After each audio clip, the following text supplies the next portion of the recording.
Hello and welcome to Craftwatch, your weekly updates to the goings-on the Sanitarium.FM station server. I am your host, Predicted Cyborg.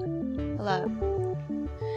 Our first item is, as always, the server news section, and this week has seen a development in the ongoing dispute between Scarlet Dragon and Dimebot in the further delivery of the tainted soil that previously caused illness in the dragon has been left outside of the spa area. Dimebot and his industry has further repeated that the dirt has nothing to do with them and that they check their natural products to be sure that they are the highest quality before they deliver them.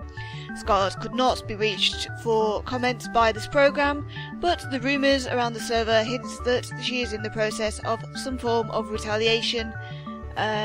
What that could be, we've no idea at the moment, but we will keep you updated as the story develops. Other server residents have briefly expressed worries that the sudden growth of the amount of tinted dirt could hint at the presence of a dangerous substance called flux. This is a gooey purple liquid that is the result of magics gone terribly wrong and is known to spread rapidly throughout servers and worlds, infecting living organisms, causing hallucinations and mutations, and is highly corrosive and dangerous. Fortunately, these worries were quickly quashed when they were reminded that the server is in fact a vanilla one, and anything from the Thorncraft mod, or indeed any other mod, is not likely to pop up in the world anytime soon. And so to our second item of tonight.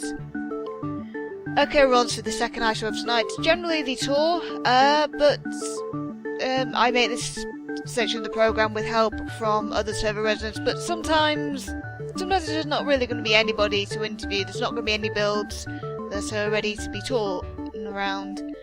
But I realise that while I have actually been showing you the builds, I haven't really been showing you where they all are relative to each other. So I took to the skies with my little microphone in case I found somebody to interview, and I did a little flyover of the server, and here it is. Okay, so we start off with the build that we toured last week. This is Lone's house as in relation to the path. Obviously, he hasn't actually linked his house up to the main pathway yet, which isn't actually finished itself yet. And we're now sort of going over the bridge, and the house is coming into view here. I wasn't joking when I said that it is a very long bridge, and there is a reason that I chose to start it on the observation platform, which you can just see there, sort of mid-left. And that is basically where Lone's house is relative to the pathway. And now you can see this other pathway behind his house, which leads down to the village he was talking about. And just going to descend, because of course he had to build the house on a big floating island to get a view. And of course there's nothing wrong with that. I love views. I love views.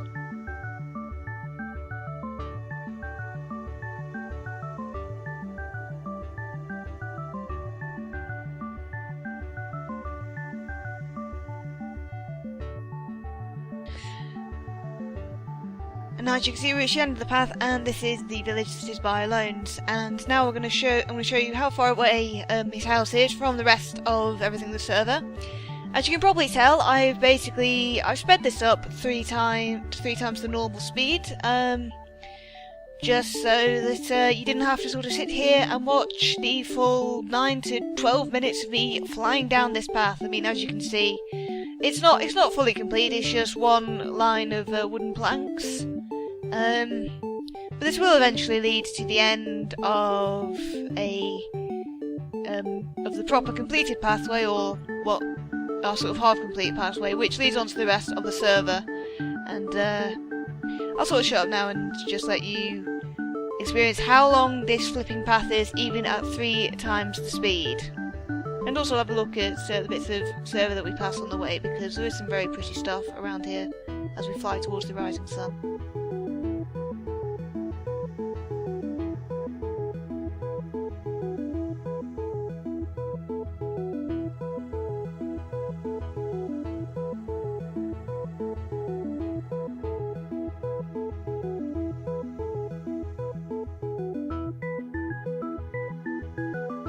of course the pathway has to be completely straight, even going through mountains if need be. And that's good. Tunnelling is always a good thing. I have a space set out for a build, and it's in a cave. I haven't quite decided what I'm going to do with it yet. Also, we passed the fire there. I did go back and put it out later. But yes, keep conscious, ladies and gentlemen. There will sometimes be fires on the server, and if you put them out, then, you know, helps us all on the server.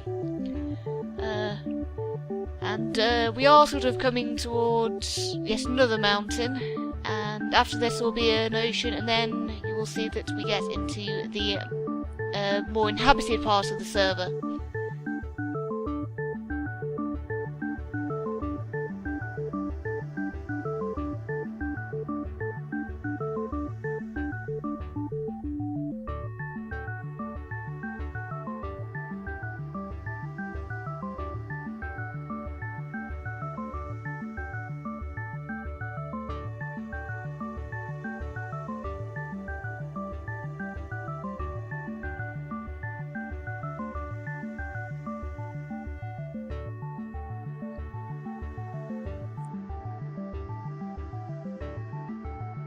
And now we come back down to normal speed because, as you can see, we've reached the fork where the main pathway is.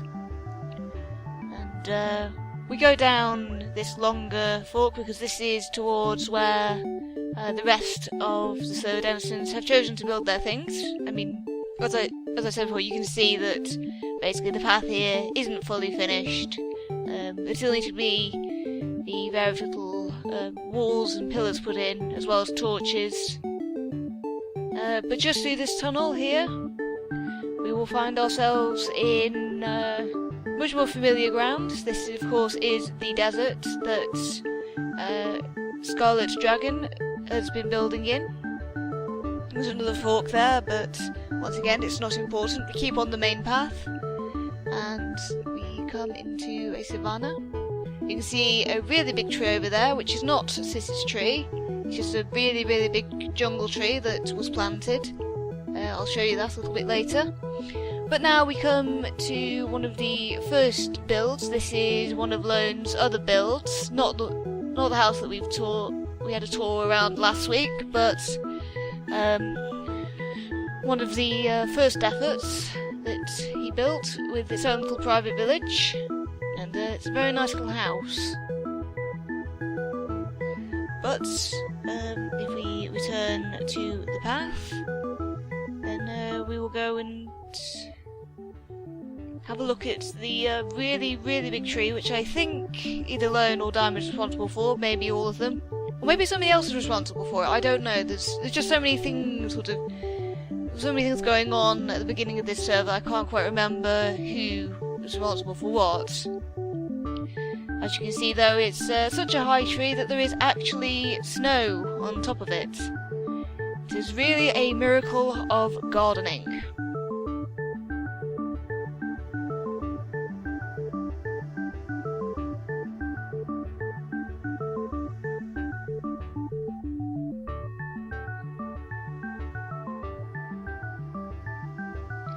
And all the way down the trunk.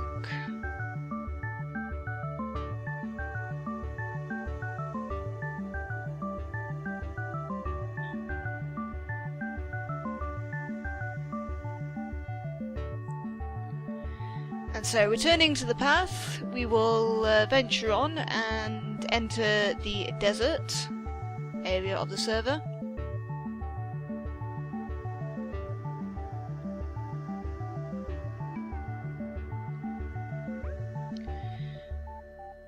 And if we follow this rail track, we will find ourselves coming into the part of the server where Scarlet and Sis and Ellis have built their efforts, as well as the spawn house and Dime's little, first outpost of his company. This is a beacon that's here to guide our way. And flying across, we will now see Sis's ginormous jungle tree house, which we toured a few weeks back, along with Boney Island and horse stables, which I will show you close up a little bit later in this tour. But we just sort of rise all the way up here, and this is what it looks like now. I mean, as you can see, she's got around to putting the rabbits up there, so the rabbits are out of their little suite and living at the top naturally as they should do.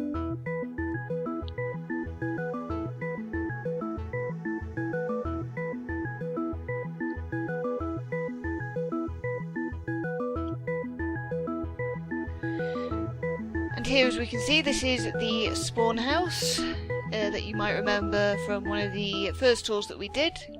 It is much the same as it always is. Nobody has taken anything, which I'm glad to report. Means that we know we can still trust you all. And flying over here, this is the location of Dime's little hut, built of all natural materials, of course, the highest quality grade. And flying back past the spawn house, we will return to the desert.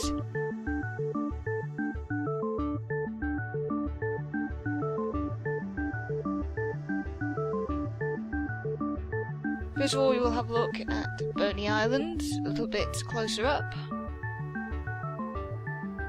as well as the horse stables over there, which I'm not entirely sure why they're in water, because horses, it's not very good, you can't really ride a horse in water, so not a thing you can do. Flying over here to Scarlet's Temple House, as well as the path that leads past it and through it, and round to the corner to the Sandcastle Village that we sort of toured before a few weeks ago, as well as the board game and spa area of the server, which is ones that we have torn in subsequent weeks, flying over the chessboard and the maze there. And there is the spa to the right.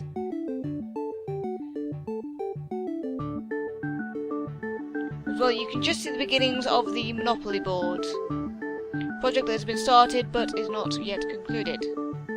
And flying back to the fork in the path, we will fly now towards Ella's build, which of course we had a look at 2 weeks ago.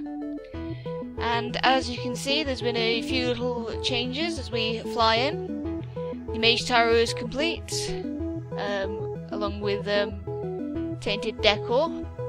And at my suggestion, there is also a Nega Tower now outside of the front door, to the side of the door to the Tower of Pimps. And the path continues down this way, all the way to a village.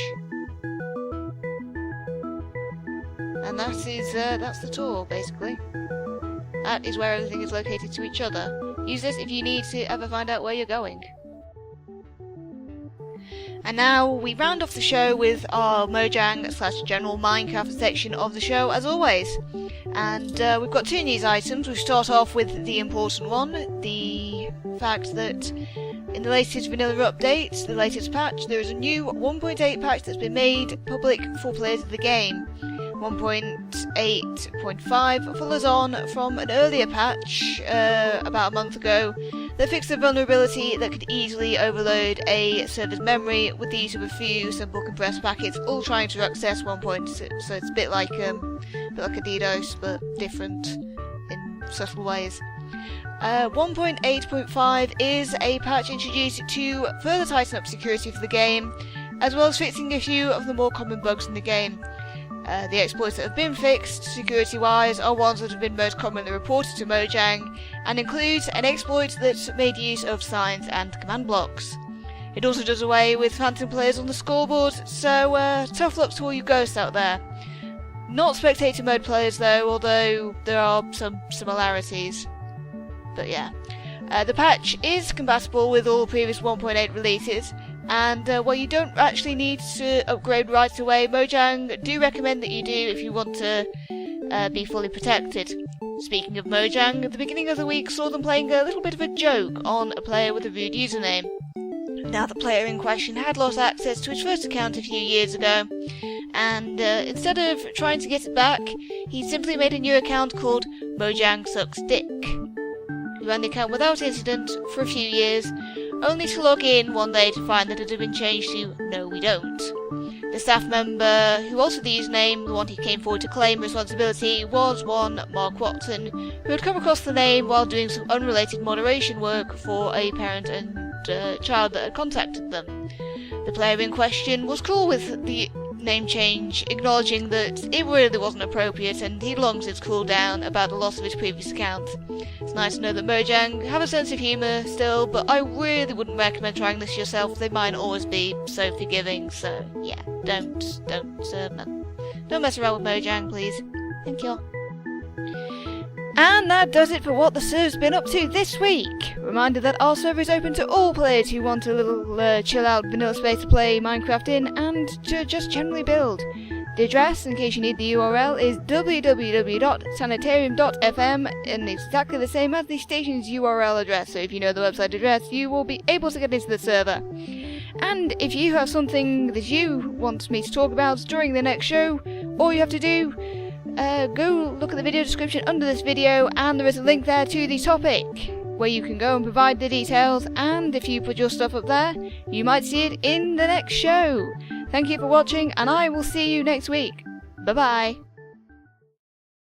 Hey guys, thanks for watching. Make sure you check out some of these other videos from Sanitarium.FM and follow us on Facebook and Twitter. The information is right below that big shiny subscribe button.